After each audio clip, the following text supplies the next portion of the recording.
What's up, guys? Music Fan here. How you guys doing? We're gonna start my top 5, top 10 list week with a list a remaking of a previous list that I had made maybe 2 years ago, I think, if I remember correctly. This is a remaking of my top 5 favorite Linkin Park albums.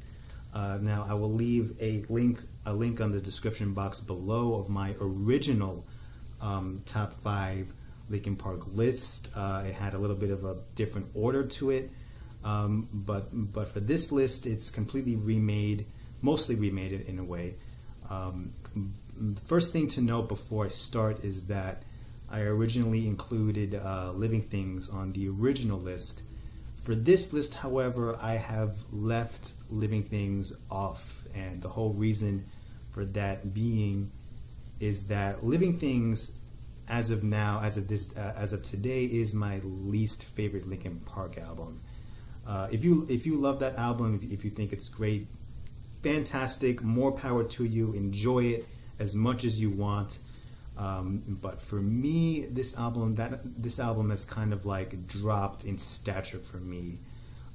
It's still a good album in the sense that it combines a lot of the rock that Linkin Park hadn't dabbled with since Meteora, and kind of fusing it with the more electronic experimentation that we saw with 1,000 Suns. And while it does come out to some really good songs throughout that album, for the record as a whole, I don't know, it just kind of like dips in quality for me as time went on. And I can commend the band for making an album like that, but for me, it's just like it's now my new least favorite Linkin Park album for me.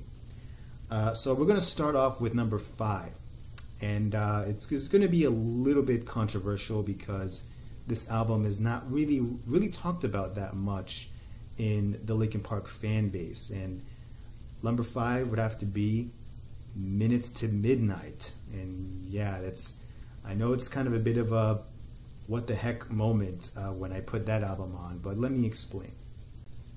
This album, Minutes to Midnight, isn't necessarily noted for being a great Linkin Park album, and for a while, like I used to consider this my least favorite album, but over the years I've kind of warmed up to it over time, and yeah, it does have its flaws, it does have its mistakes. Some points it has cheesiness, but on the other hand, it was Linkin Park's first ever attempt at reinventing their sound and their style, and I think more than anything else, that has to be commended to the band members to really get out of that nu metal niche that they found themselves in. They did a fantastic job with this album. Like, I mean, there is intent and there is passion, even though the majority of the album can be a little bit moody and a little bit atmospheric at points, and sometimes a little too emphasis on rock, on the rock style on that album. But it does have melody, it does have passionate intent, and even though 1,000 Suns will complete that more fully, at least for me, I've gotten to like Minutes to Midnight even more for its ambition, for its intent, even though it's not. It does have faults, it does have mistakes here and there, it does have oddness at times, but either way, it's an album that I don't hate anymore. This is an album that I've really grown to like over the course of time. Of course, what I've done is the hit song from that album, but I also have gotten to like other songs off it, like Giving Up, Leave Out All the Rest, Little Things Give You Away. Oh man, what other songs are there? In Pieces, In Between, No More Sorrow. Like it may have seemed very laughable for Linkin Park to head in this direction, but now that I look back on it in hindsight, it's a pretty good, really good album. And it's not the best Linkin Park album ever, but it's respectably commendable. And for me, it's become a worse album to a really good album. Of course, not their best one, being that I put it at number 5 because it still doesn't appeal to me. But I have learned to kind of see the intention it was trying to bring. Number 4 actually would have to be Meteora, and the whole reason why I put that there a little lower on the list is more has to do with a reshuffling of the order here than anything else. To this day, like, I still like Meteora a whole lot because it was the first time Linkin Park tried to put an album together. Like, there are maybe one or two segues between songs on this album to try and make Meteora a more complete experience from beginning to end. And yeah, like, I mean, some of the songs here, like the style that they performed here, at least compared with my number 1 pick, it really doesn't hold the same likability for me as it once did, which is the whole reason why I can't really put this album any higher on the list, because it still has that nu metal style, that nu metal formula that Linkin Park had become known for at that particular point. That being said, however, I still love this album for the memorable songs off of here, like Faint, Somewhere I Belong, Numb, From the Inside, Breaking the Habit. These are songs that even though I haven't listened to this album in a while, they are still memorable enough that you can easily recall from your memory of listening to those songs. And I still like Hit the Floor. I still like that song. It's really good, not energetic or visceral, but still a good, pick you up and start walking kind of song. Bad analogy, but you get what I mean. Meteora, still an album that I don't like any as much still, but it's an album that I still like for nostalgic reasons. Number 3 is going to be a little controversial, but it'll have to be Hybrid Theory. Of course, if you're a Linkin Park fan, then you like Hybrid Theory. Definitely without this release, we would not have Linkin Park as we know them today, and as Linkin Park the band and Linkin Park the brand name. This album essentially made them. This album is the alpha and omega of Linkin Park albums, of their discography. Songs that are famous from this album: One Step Closer, Points of Authority, In the End, especially that song, are still memorable radio staples and live staples to this very day. And I like Meteora. I still love this album for the nostalgic factor. I mean, this album exploded when I was a freshman in high school and in my last year of middle school at that time. And I remember the whole hype surrounding this album. And this album may be redundant at points, and it may be, similar, like Meteora, it may be a lot of the songs may sound very redundant and very too much nostalgia in a way, that they've been replayed over and over again. But they are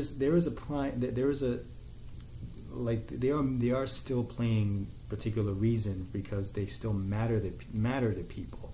People still identify with songs like Points of Authority, Crawling, and In the End. They still identify with these songs years down the line. And this, even though this is one of my favorite Linkin Park albums ever, it's still not my favorite. That being said, though, without this album, we would not have Linkin Park as we know them. And Hybrid Theory at number 3.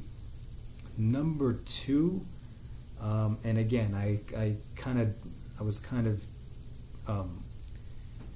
debating intensively between this and the number one spot of this renewed list. But number two would have to be my previous number one, 1,000 Suns. Now, in the last list, I had put this as my favorite, but with the release of the number one album in my list, it's kind of shaken things up a bit.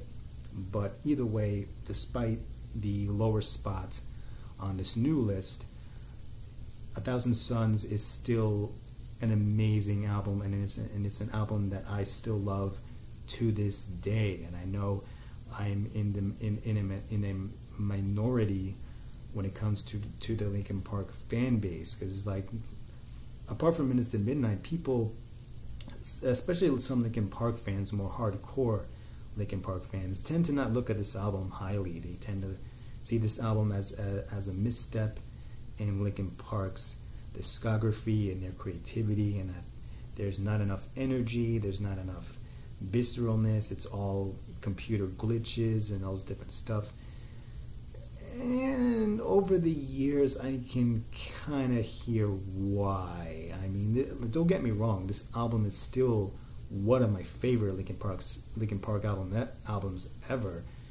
But over the course of time, I kind of find that it has like a lack of hooks, a lack of anything memorable to kind of entice or to catch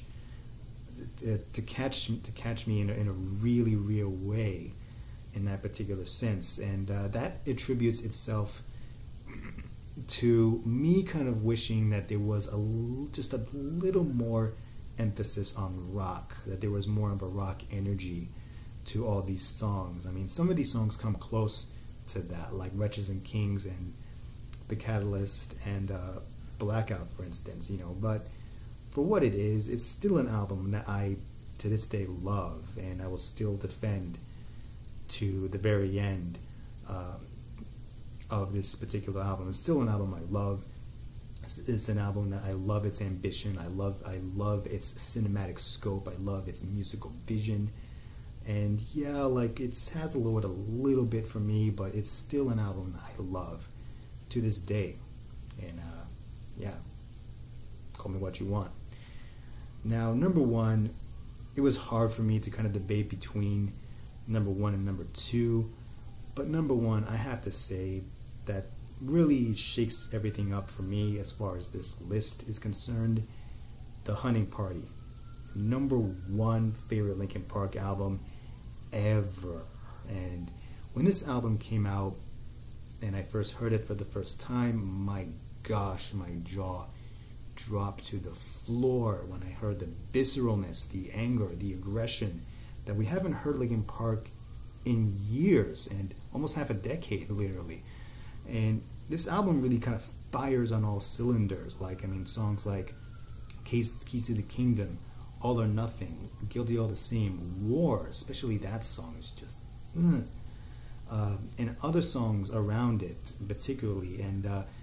And yeah, I'm not gonna act like this is the heaviest album ever, or certainly there are bands that are more edgier, more aggressive than Linkin Park will ever be. But concerning Linkin Park's discography, The Hunting Party really is a welcoming breath of fresh air for Linkin Park. Like, this album really digs deep, way past Hybrid Theory, especially in interviews where Mike Shinoda mentioned that had Linkin Park had made an album before Hybrid Theory, it would have sounded like Hunting Party. So this is a Hybrid Theory prequel of sorts, even more visceral and heavier than Hybrid Theory itself. And this is the whole reason why everything else has been eclipsed, because this album is just so much energy, so much aggression. Rob's drumming, fantastic. Brad Delson's guitar work, phenomenal. Yeah, I do sometimes wish there was a little bit more hooks on this album to entice an average listener, that to be more memorable. And I do kind of miss Mr. Hahn's record scratching presence on this album. But overall, The Hunting Party for me is now my new number one favorite Linkin Park album. I definitely love Love, love, love this album. Still to this day, I love this album to death. Yeah, that's it. This has been my top 5 redone Linkin Park album list. Put your own list on the comment sections below. Tell me what you think, and that's pretty much it. Linkin Park top 5 album list. Mr. Music Fan, I will see you guys next time. Bye.